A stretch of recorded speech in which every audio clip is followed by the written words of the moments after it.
city on this planet. 2167. Solomon was from Montana on Earth in the United States, which has a bit of a cowboy reputation for those who aren't American, hence why this town is got a real Western theme. Like right here, the Hitchin Post is a little bar, open saloon area. It's very cute. And I thought we would just stop in and rest here first. As you can see, it's getting a little bit dark, and I didn't really want this entire tour video to be in the dark. So I'm just gonna sit on one of those chairs for a few hours and wait for the sun to come up. So don't mind me doing that. So this planet, Akila, has some dangerous wildlife, let's say. So this is a walled city.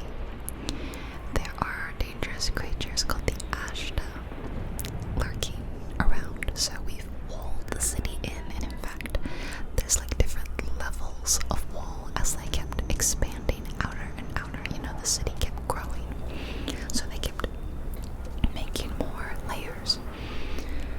It's quite a large city, and I find it much more convoluted than like Neon.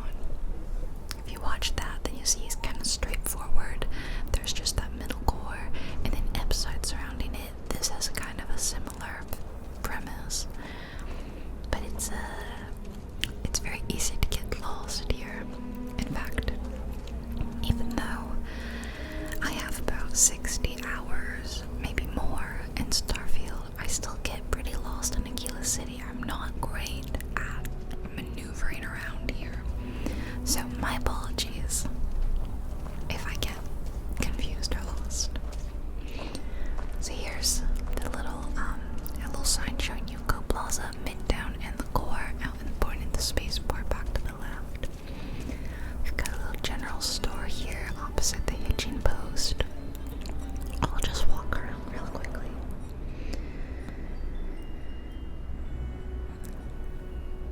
So, Solomon named the system the Cheyenne system as a reference to his home on Earth, and he was a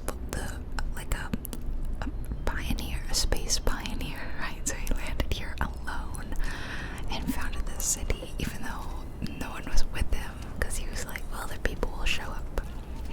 Watch how fast the sun rises on this planet. Like, on most planets, the sun, it's like, oh, it's really dark, like right now, and then all of a sudden you're like, oh, I think the sun is coming up, and then it's like, boom, it's day. At least that's kind of how it feels. See, watch. It's really beautiful though. Really gorgeous. And just like that, now it's light.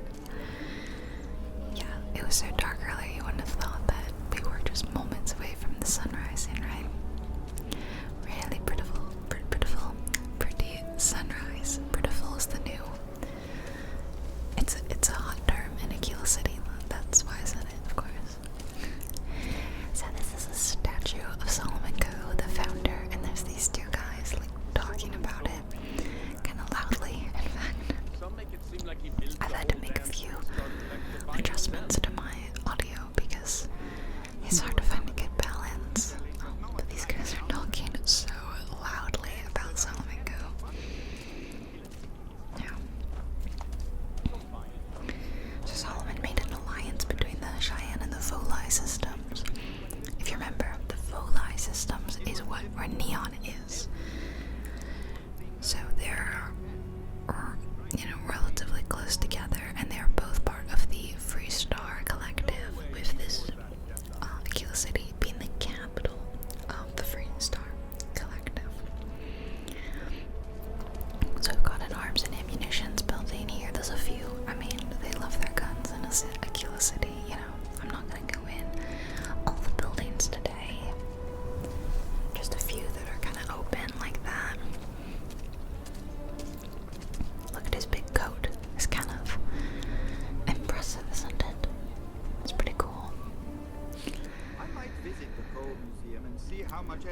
backed up tales of Solomon Cove. And they say that the Coe descendants still live here.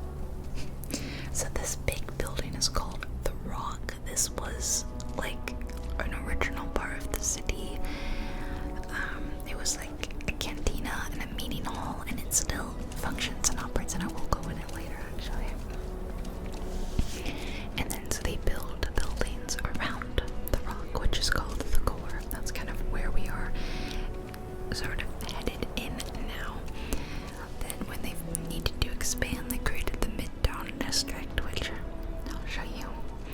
Then they did the spaceport, and then the last expansion was called the Stretch. So there's obviously a Chunks, like everywhere. You can't go anywhere without there being a Chunks. I looked at the different Chunks flavors in my last video, so I'll just move on quickly. We don't need to look at it now with Sauls. Sauls is in quotation marks for legal reasons. We can't not have the quotation marks. And the Freestar Rangers like operate out of the Rock. They're in like the top floors. I have not joined the Freestar Rangers yet, so I technically haven't done too much here. But I actually really surprisingly love the vibe here. A lot of people around the galaxy, you'll hear them talk about Akila City, especially in like New Atlantis. You'll hear them be like, oh, it smells. It's so dirty and stinky over there. And while it does look kind of muddy and it does look like maybe there's a smell, but there's parts that are beautiful. Like here. Enjoying a gorgeous sunrise in the Core. There are two places that you can buy in Akila City. One is a nice big house.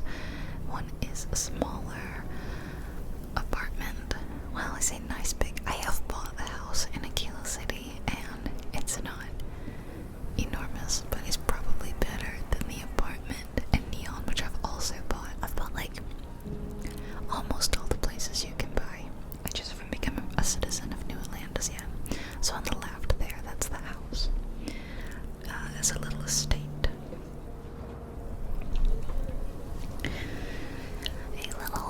A little estate, and that's it. You can decorate it. I kind of wish that you could just auto-decorate the buildings, the houses that you own. No, you did in Skyrim because it's too complicated to move stuff around. Yeah. Oops, sorry, I'm always picking up these, you walk past them and they're like, hey, I heard something is happening, and so then you get the quest to go do that. Like, that just happens all the time.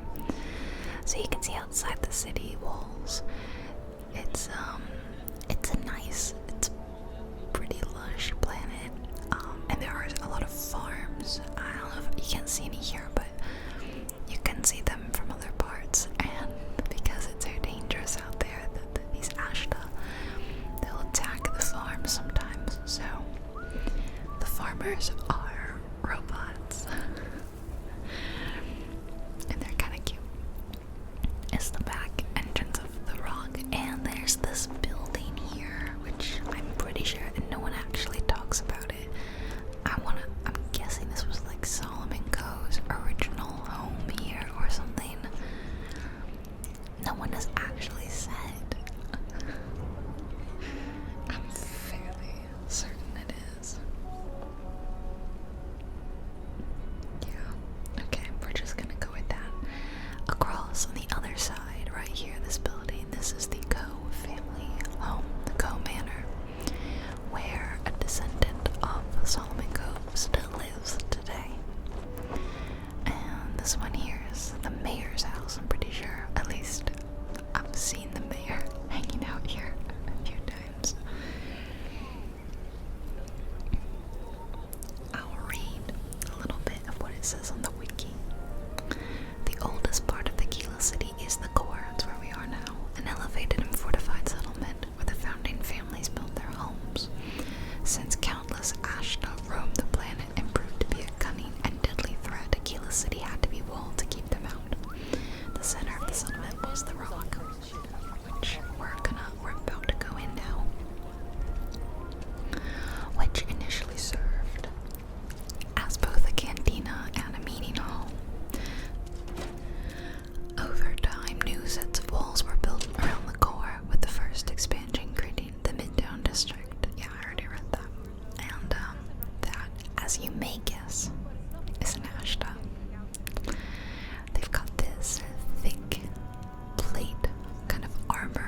up in a different level. In 2231, following the creation of the Freestar Rangers by the Council of Governors, the upper floors of the rock were set aside for the Rangers' use.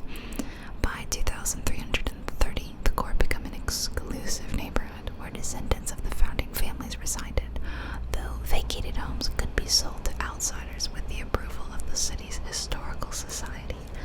I didn't get approval from the city's historical society to buy that house. So I question that.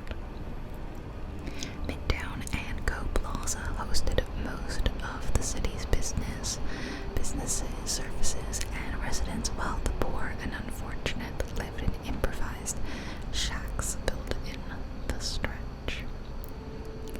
So Co Plaza was the part that we initially entered with the hitching post and the little arm shop and the statue and all that. We're now in the core and heading back outside.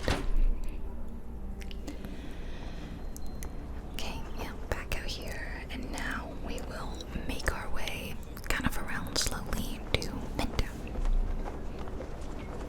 So that's pretty much all I was gonna say. I think all I was gonna read from the wiki. The rest just what I know.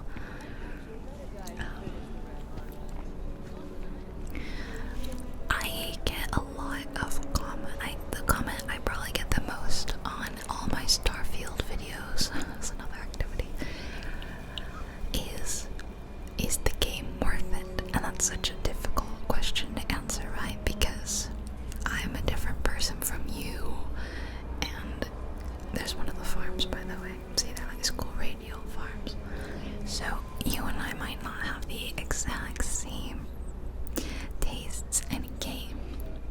So the best I can do is say, if you've played Skyrim and you enjoy Skyrim, I think you'll very much enjoy Starfield. You may not like it as much as Starfield, and I might not either, I think. What did I say? You may not like Starfield as much as Skyrim, but if you like Skyrim, I would say it's a buy. You know, you could just try it on the Game Pass and see if you like it. It's on the Game Pass. I'm trying to find Midtown, and I honestly get so lost here. And if I weren't like recording and trying to make it a nice video, I would just jump over the wall. But I'm not gonna do that with you today. So I may not capture your attention like other games, but it's a Bethesda RPG. It feels like a Bethesda RPG. It's not even that glitchy. It's probably, I would say, maybe on par with, like, here's Midtown. We're entering Midtown now. The glitchiness level of the game is similar to the state of Skyrim now. So I think at launch, Skyrim was a much buggier game than Starfield is. The people who have been disappointed in the game are largely people who wanted this like epic sci-fi experience. Like they wanted No Man's Sky, but with like all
hopefully you've seen the game through my perspective and hearing that I've put so many hours into it already. I've cooled off on playing.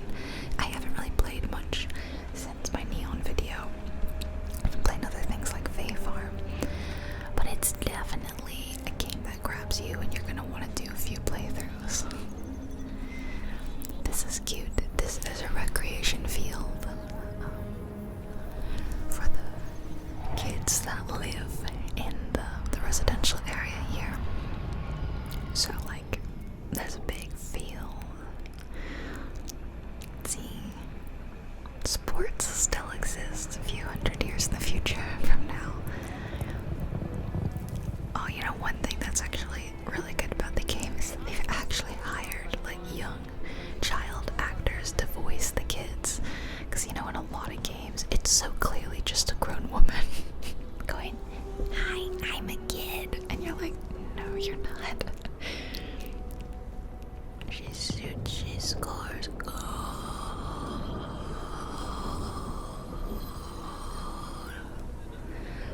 Goal. I love that artwork there. I watch football occasionally, European football. I'm not like a serious Premier League follower, but like sometimes it's on. Or, you know, I'll watch Copa or World Cup. Anyway, for whatever reason, I seem to have the Spanish broadcast of it's like, I think it's on Peacock. I have the Peacock TV, and they seem to only have the Spanish broadcasts of the games. So I usually hear the Spanish commentary, and the Spanish commentators are so much better at announcing the goals than anyone else, because the goals go on for like 40-50 seconds. They're great.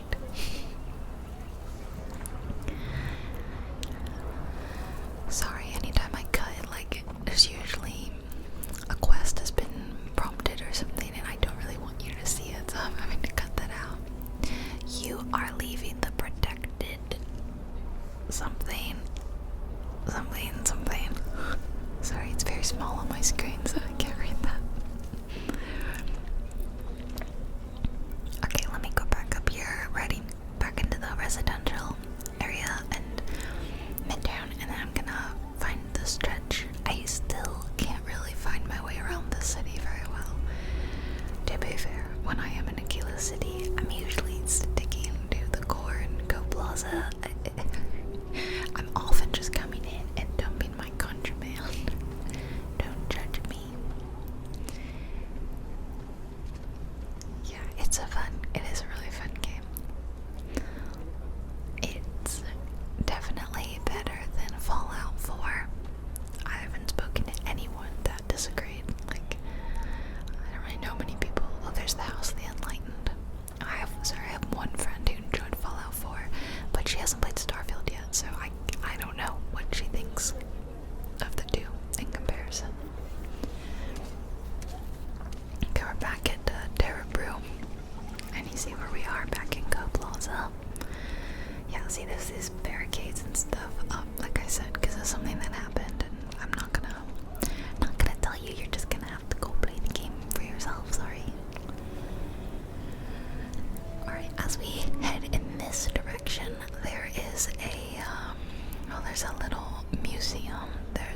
It's called the Go Heritage Museum.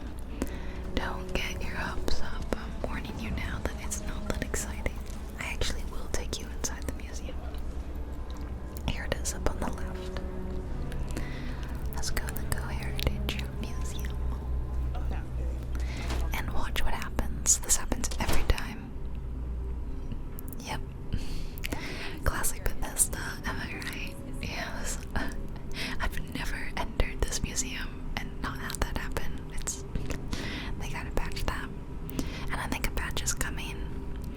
It'll probably be out by the time you see this video, but I don't have it yet, of course. And maybe that's something they'll fix. So this is it. This is the extent of the museum. It's like I can't even say rooms.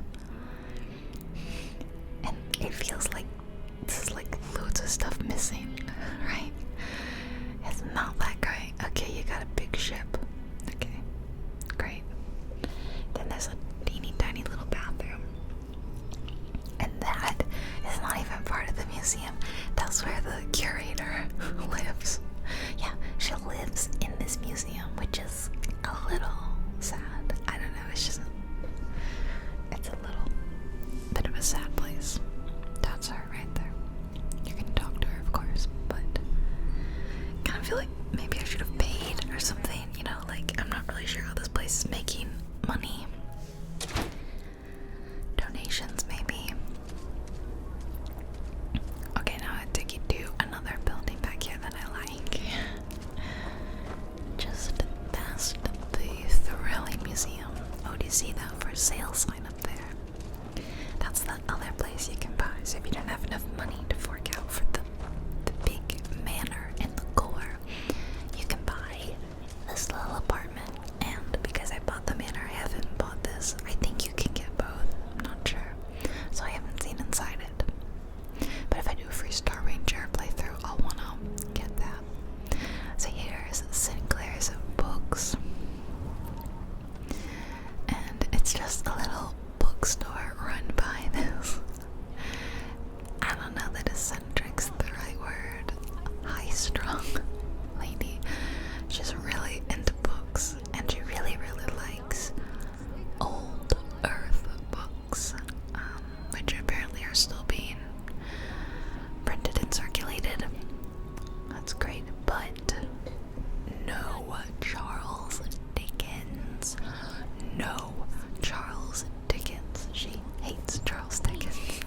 And there's loads of Dickens works, like, in the game as you play. There's new books which are more modern works of writing, and there's old titles that you would recognize, and a lot of Dickens. Yeah, I love this part, this little covered bit. I don't know, it's just very cozy. I really like it. It's a workshop, and the sign pointing that the stretch is up to the left, or at least the entrance is. Right, back to the core, and if you head straight ahead, you can get to one of the gates, which you can use to leave, or you can do what I did and just jump off the wall. By the way, I forgot to mention the gravity here is 1.5. Remember, our gravity is 1. This is the Earth standard. Like, we base it off Earth gravity, right? 1. So 1.5. That's. I just imagine that would be so heavy. And the gravity on planets does affect, like, how far you can sprint. It affects your stamina, you know? So you can't run as long here. You get winded because you're obviously way heavier here. Yeah, it's really high. So I've actually literally never been to this part of this part of the city. It's like a little petting zoo. Maybe not petting zoo. A zoo. Just a regular zoo. And there's that little guy there. These are the aliens in the game. If you thought that maybe there would be like, intelligent alien life, like space Argonians or something. No, it's just humans. Just humans in this future. Without spoiling the game too much. Oh, that sounds like a spoiler too. As far as we know, it's just us. But there are aliens in the game. However, that just means terrestrial forms.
Vegas, and it rained in that.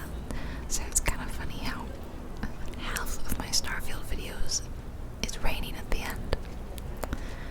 It's like the game knows. It's like, oh, those ASMR vibes. Yeah, let's make it relaxing. So the only other place I'll go is I'll just show you. It's just a building that, like, this is where I will typically go when I land. So I land in the spaceport like we did at the beginning. I exit my ship. I may try to sell some stuff at that little Trade Authority kiosk that I showed you, but then after that I run into the city, and you enter around, oh, this is the enhanced building. I've shown you that before. There's one of these in every city too, where you can, you know, change up your look. It's basically like you go back into the character creator, and as I said before, it's really cheap. So if you were not super happy with the way your character looked, it's only like 100 credits or something to change the look. So yeah, don't hesitate. Go into enhance and give your character a little makeover, fresh look, or change up your tattoos or whatever. Don't you wish you could do that? Would love if like tattoos could be semi-permanent like that, where if you got tired of one, you could just change it or something. You know, I don't have any, but that's part of the reason why I don't, because I'm so used to my body and my skin looking one way that alternate seems scary to me. But there's our ship. I'm not gonna lie, I've forgotten the name of the ship. Yeah, I'm not gonna remember, because fairly early on into my playthrough, I got a new ship that was better than that one. It can jump a lot farther. The jump rate is pretty low on this. It's a starter ship, of course. So I actually haven't been in that ship in ages, and it kind of threw me for a loop when. Oh, I'm not gonna listen to your argument. It threw me for a loop when I entered it. Anyway, back to what I was saying about enter the spaceport, and then you enter right here, right? And then I immediately take a right. So over here, this way. And I make a beeline for that building, the Big Trade Authority, which, as you can see, is blocked off by these weird barricades again. But that's where I go sell my stuff. I wish they would have more money, just like in Skyrim. I always end up I take all their money. I sell so much stuff. Like all these dragon bones, man, you know. And they run out of money, and then I have to go find someone else that has more money. It's a never-ending problem. Okay, it's a little empty building. And there's a firearm store here, and around the edge of the building, as you can see, there's a shooting range over here, so I'll show you that. Yeah, they're like the cowboy faction, you know, they like their guns, and some of them wear cowboy hats, which apparently that's still a thing, that's still in vogue, I guess. So, join the Free Star Rangers if you want to be a Rudy Doody, shooty space cowboy. I just didn't want to do it, yeah. I joined a faction of mine, but I've joined Ryujin Industries, which is very fun. There's only like 3 factions. 4 if you count the one that you're kind of forced to join. So I kind of wish there were more. And I really wish there were more companions. There's like 4 companions, and they're the only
this is a do not recommend situation, you know, feel free, your words are welcome.